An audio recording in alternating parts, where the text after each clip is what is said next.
is ranking very high, although it's a very little country. They have got more than 200 nuclear warheads. This is a very typical country, it's a very industrialized country. They are giving military assistance to even countries like India or China even. They are manufacturing very high products with Boeing and others. They are apart from military even complex in the United States. They are very, very good in technology. They are leading everywhere. So there is no way that we can feel that we are defeating in the military sense. There is no way. It's not our game. This is why somebody is playing cricket and somebody is playing basketball. So the one who plays cricket should not play at all basketball with the tall guy. So we as Palestinians, we will not play the game of Israel. The game of Israel is military power. Are we going to play that? No. We will be crushed directly. We will play our game. What's our game? Living in peace, building life, bringing babies, creating new demography. That's more difficult for them really to handle. It's another game totally. You play the game that you are good at. Yeah? Don't play the game that the other will force you to play. You know, India did not fight Britain. You know, Gandhi did not at all practice any military action to get India liberated. Yeah? China, with all its military might, did not get Hong Kong by military force, or even Macau to that effect. Yeah? So not all the time you win by force. You can win also by peaceful means. This is exactly what we are doing. And this is why the Israelis are angry with us, because they would like us to play their game. Yeah? They would like us to fight with rockets and military things. This is why they like Hamas more. Hamas is giving them very good excuse so that they can practice their mind. They can send their air force to Gaza and destroy it altogether. They've done it 3 times in the last 6 weeks. Whatever we build in Gaza will take only half an hour for Israeli army to destroy with their air force capacity. So this is why we say, no, this is wrong strategy. They want this way. And the world will support them. Oh, they are defending themselves because Gaza is sending rockets on them. And some people here, maybe even in Indonesia, are very happy to see rockets from Al-Qassam, from Hamas. Allahu Akbar. They start saying, this is nonsense. This is exactly what Israel wants. Few rockets which hit nobody, kill nobody, is a good excuse for the Israeli force and go there and destroy everything in Gaza. It costed us $8 billion. And up till now we are not able to rebuild what has been destroyed by Israel. No life now even in Israel, in Gaza at all. Gaza people are suffering under the siege. And the justification that Hamas is a terrorist organization and the Israelis have the right to defend themselves against terror. This is very good alibi. This is very good excuse. So Hamas actually in its tactic is offering Israel a very golden hadiyah or present to justify what Israel would react accordingly. That's not what serves Palestinians. What serves Palestinians is building, constructing, looking for prosperity for our people and coexist with Israel. And don't give them a reason to kick us out from our land. Then, in this case, we are going to coexist. Whether we are going to be in 2 states or 1 state, let Israel decide. We don't have the Israel to decide. Let the international community decide on that. Let Israel abide by United Nations resolution. That's the duty of the international community to do. This is why wherever we go at the level of United Nations, whether in Geneva with the Human Rights Council, or we go even to The Hague for the International Court of Justice, all the time Israel is alone, isolated. Nobody can defend what Israel is doing in the language of international law. Don't ever underestimate diplomacy and international law in any conflict. You know, the South Africans had taken their rights not by using military. When the world had been united against apartheid, you remember that? We all had boycotted South Africa regime. No diplomatic relation, no sports, no trade, nothing. So the minority whites in South Africa had surrendered and said, we cannot live anymore. We had been boycotted by everybody. So they surrendered. So we are going to unite the world also against Israeli occupation. We are not going to unite the world against the Jews because we have nothing against the Jews as such. To tell you frankly, there are so many Jews who doesn't like the Israeli politics. There are so many Jews who support the peace. I would like to invite you, maybe invite one professor to come to your university to tell you that by himself, an Israeli who is a Jew, who is more really, than me when it comes to Israeli policies critical. His name, Professor UNHAN Part3. Please, you write his name. He's one of the Israelis who is more really,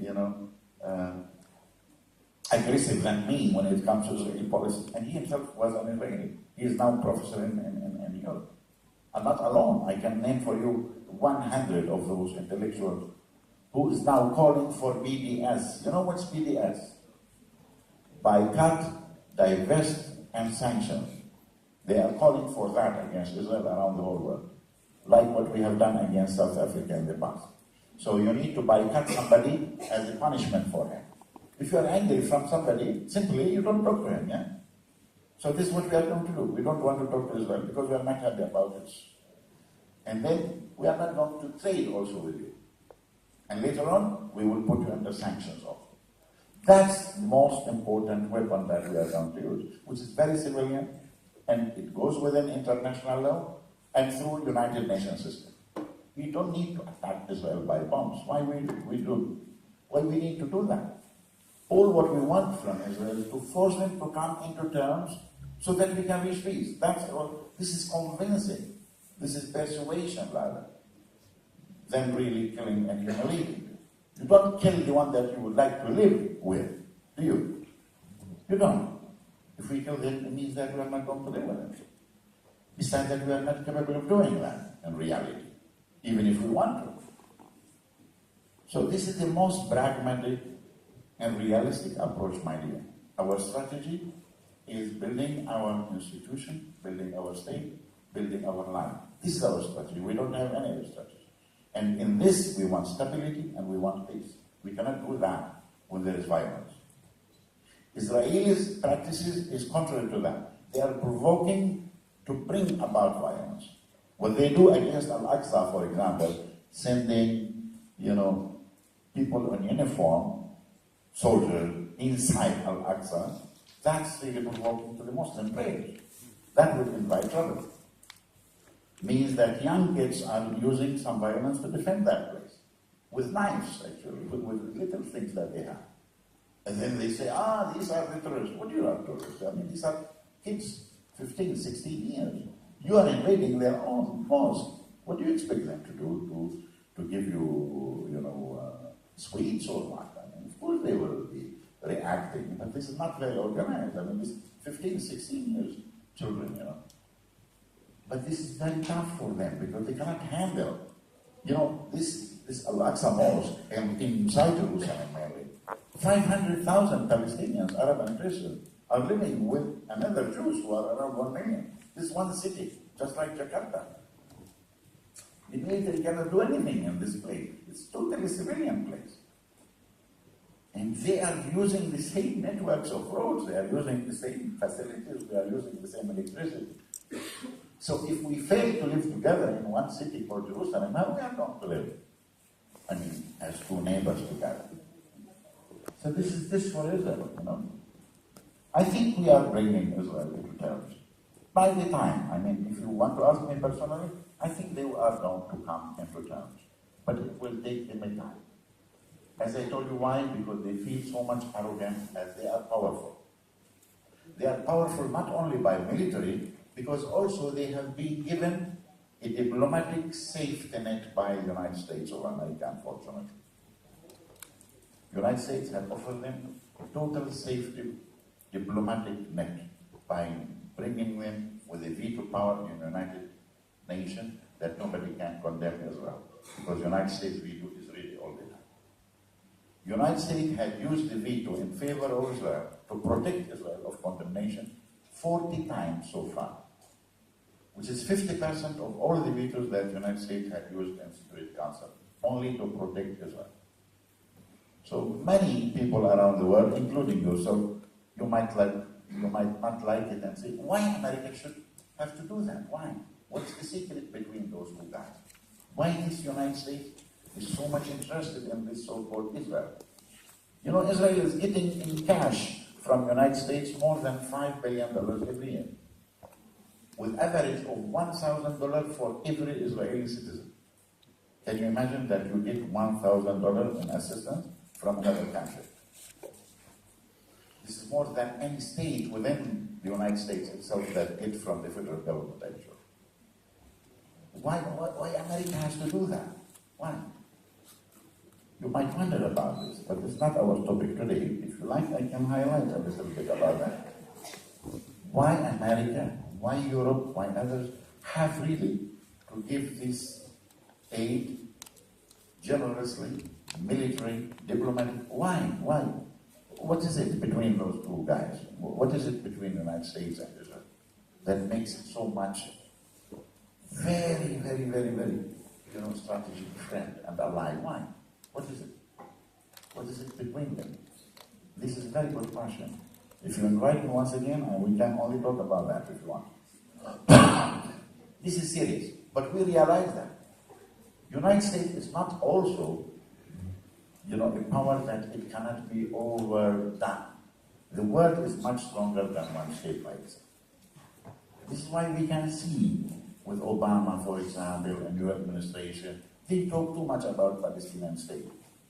And they are starting to support it. You know what? They are supporting our budget with $600 million also every year now, compared with $5 billion to Israel, of course, on the other side, which is equivalent maybe 1 to 100, yeah? 600 million here and 6 billion there. Yeah? It's all right. Still we can see prima facie, yeah? No problem. But of course, we are going to reach a point where we need to balance the situation. We are in need of the support and solidarity of everybody. We don't have the luxury to be critical of other people's policies. We as Palestinians is highly appreciative of every support and understanding that we get. And the most important support that we get is not in cash. Political and diplomatic is more important.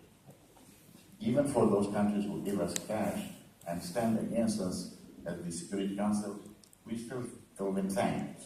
But actually we need their political and diplomatic support more. Because the Palestinian people is not in need of money. The Palestinian people are in need of independent state of their own, and they can work for themselves. We don't need any charity. Actually, somebody was asking about the position of Arab countries and Islamic countries vis-a-vis the situation here. Well, there is no standard really position here, but let me tell you. As far as concerns the Arab world, there is consensus about supporting the Palestinian state. Among OIC countries, it's consensus about supporting the Palestinian state as well. But it's not based on religion or language, by the way. Because Palestine is part from the whole national security system within the Arab world. Let me give you an example. 6 million Palestinian refugees, where are they now? Where are they? 500,000 of them is in Lebanon. 500,000 of them in Syria. More than 3 million of them are in Jordan. The others are either in Egypt or nearby. So you can see the burden of Arab countries taking the burden of refugees who are Palestinians, who have been evicted through the conflict. Egypt, for example, had to go into a real war in 1948, 1956, 1967, 1973, because of the continuation of the conflict, which has really made the Egyptian economy really in disarray. The same thing could be said to Syria also. So the continuation of the Palestinian-Israeli conflict is not only affecting us, it's affecting the entire Arab world. As far as concerns the Muslims, yes. In 1968, a lunatic Jew, is not because he's a Jew, had tried to set the Al-Aqsa Mosque on fire. This had created the OIC, the Organization of Islamic Conference, which is now named as Organization of Islamic Cooperation. So you can see, you cannot torch Al-Aqsa Mosque without inflaming all the Muslims around the world. Actually, this is what happens whenever the Israelis try to touch over there. Then I see so many people coming to the embassy for solidarity and so on, and they start saying, Al-Aqsa Haqquna, I don't know what, even from everywhere. Because this is not about Palestine. Kaaba is not about Saudi Arabia. Kaaba is about all Muslims around the world. Just like also the Church of Nativity, it's not about Palestinian Christians, it's about Christians around the whole world. Even those who are in Manado, Surabaya, Midan, they go every year to spend Christmas over there. Because for them this is holy. They have to do it once even in their life. So as you can see, the Palestinian issue has got another dimension which is spiritual, not only political or economic. This is how there is a commitment on the part of Islamic countries as a whole. But of course, we have to appreciate those who are far away and those who are close. It depends where you are, you know. I'm talking about the public level. Governments do not necessarily go because they are a Muslim country or not. You want me to give you an example of that? I can give you. We as Palestinians, we had opened embassy in Beijing in 1965. Beijing by that time is not a Muslim country. Until now it's not a Muslim country, yes? How come that the Chinese would support Palestine state in 1965 and open an embassy? Well, Indonesia on the other side is a Muslim, majority Muslim country. We opened embassy here in 1989, 24 years after China. So where is religion here?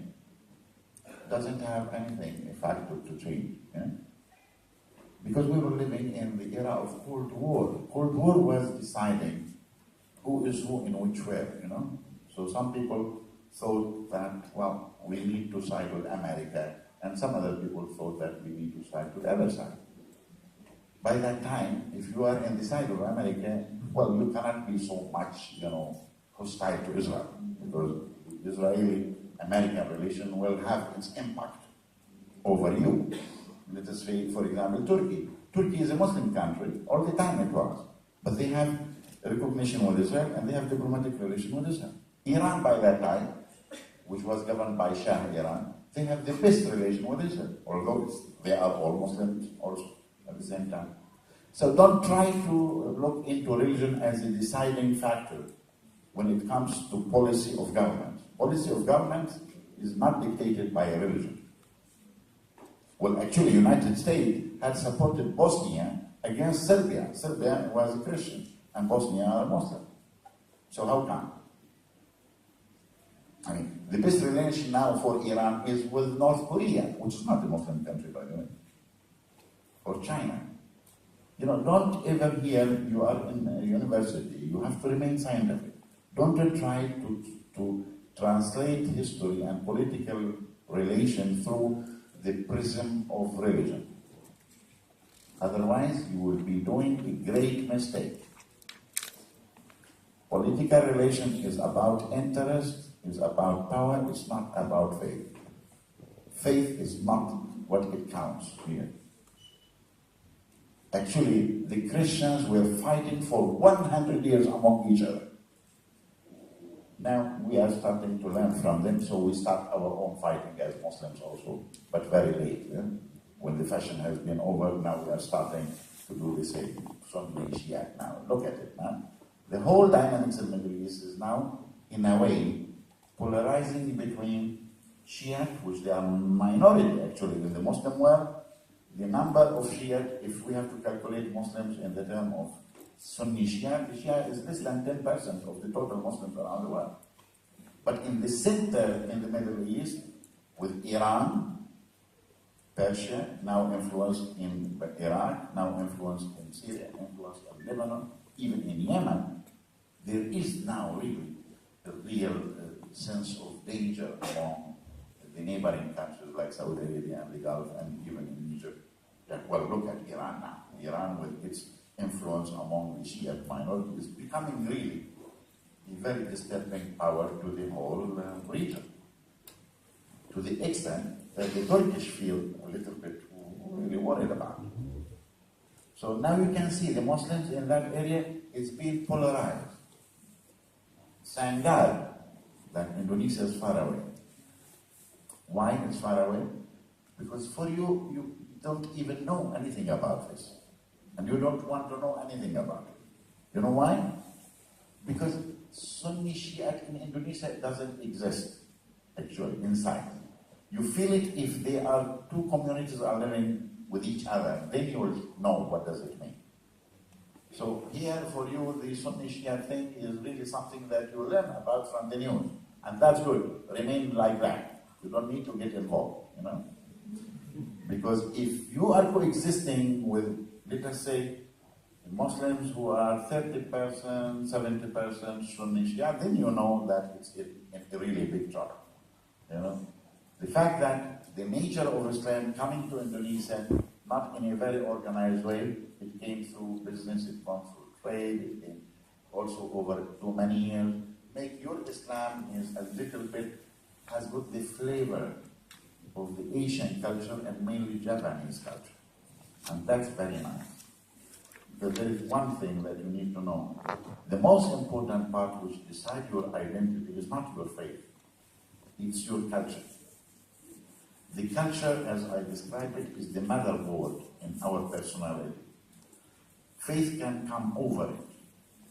So, you know, if you are good in IT, I'm not good in IT.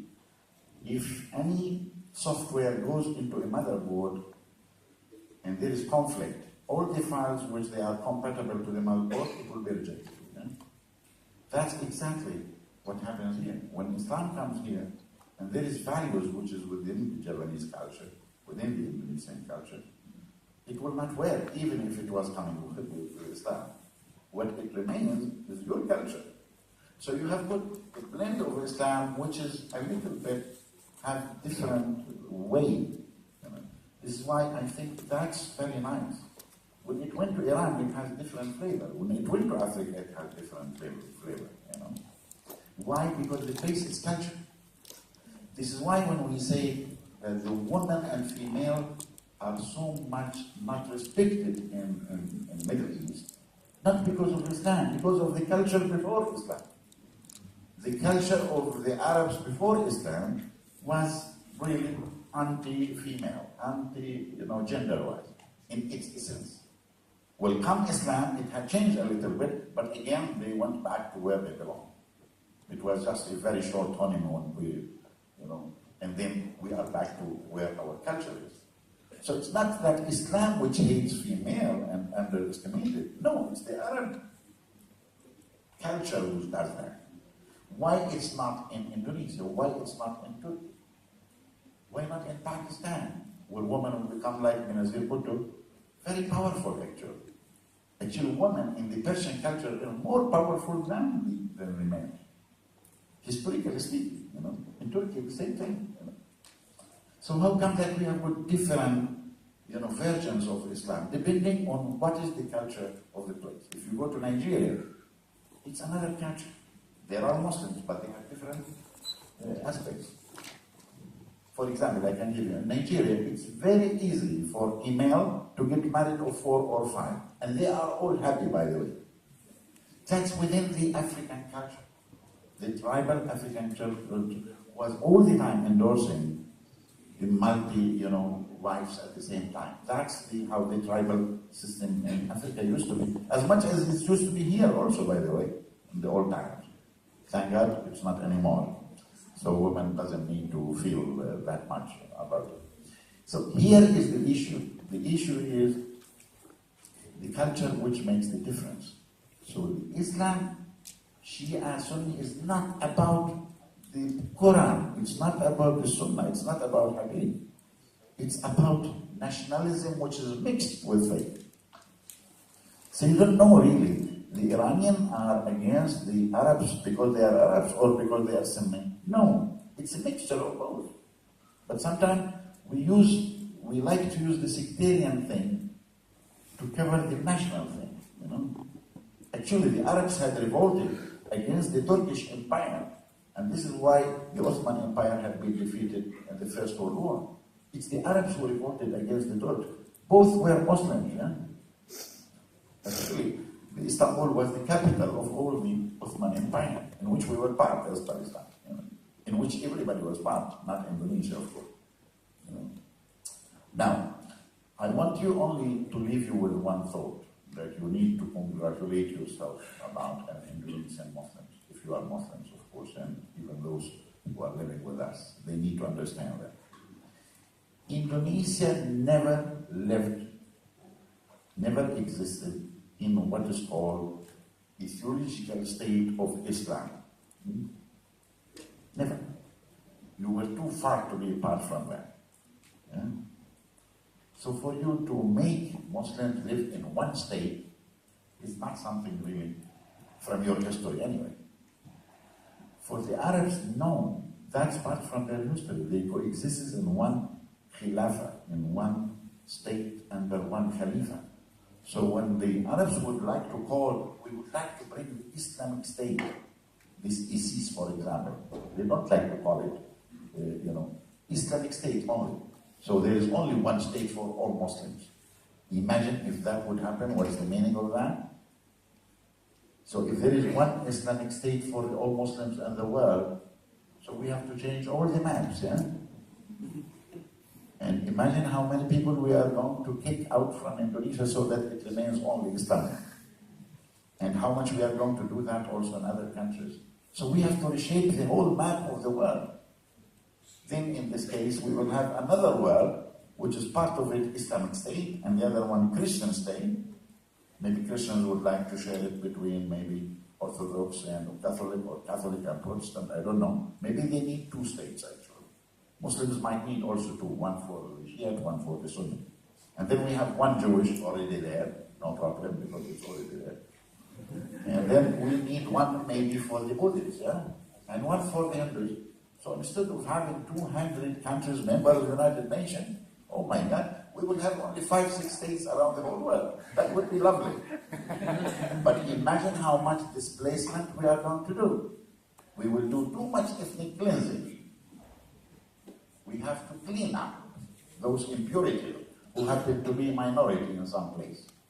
In this case, Europe have to kick out something like 25 million Muslims out of Europe who are existing now in Europe. I don't know how much Australians have to kick out to remain Christian, nor how many we are going to kick, those who happen to be Christians here in Jakarta. I would love really to see them here. I don't want to see them out because they are really making Jakarta more beautiful, especially my friend Ahok, who's taking very good care of Jakarta. This is the wonderful thing about Indonesia. Whenever people ask me about Indonesia, I tell them, I don't want to make propaganda for a country where I was serving. But let me give you 2 examples about Indonesia. The city of Jakarta, which is around 15 million, which can go and elect a governor whose name is Ahok. Even his name is special. Not only his religious identity is different, but even his ethnicity is also different. This is a wonderful Islamic country. I would like to live there. A country where the Balinese can enjoy their national holiday, although they are that much minor, and their holiday becomes a holiday for the whole country as a whole. They themselves, they don't need to observe really Ramadan or anything. A country where tolerance is not artificial. This is within the culture. This is the beauty of Indonesia.